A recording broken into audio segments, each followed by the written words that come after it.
Some journeys are not about what you're sailing to.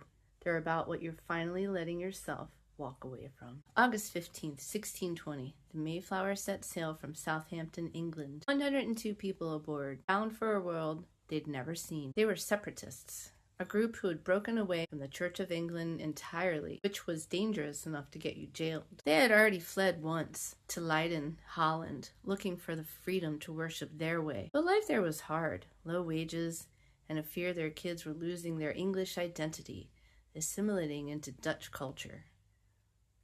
Is that so bad? So they looked west. Only about half the passengers were actually separatists. The rest were what the pilgrims themselves called strangers.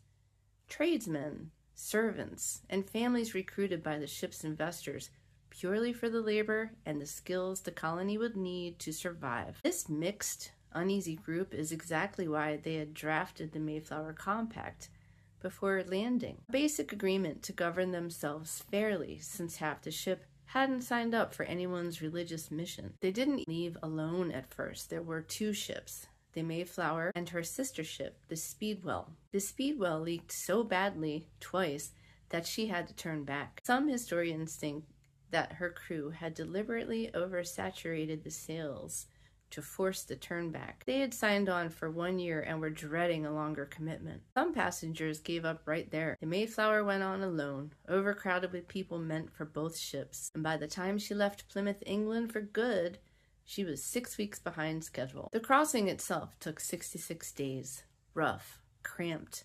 One passenger and one crew member died along the way. One baby, fittingly named Oceanus, was born mid-voyage. They were aiming for the mouth of the Hudson in what is now New York. Storms and rough seas pushed them north instead, and they landed at Cape Cod, outside the territory their charter actually covered. Another reason the compact mattered so much. In the New World, it wasn't new to anyone but them. The Norse had been to North America 600 years earlier. The Spanish founded St. Augustine in Florida in 1565.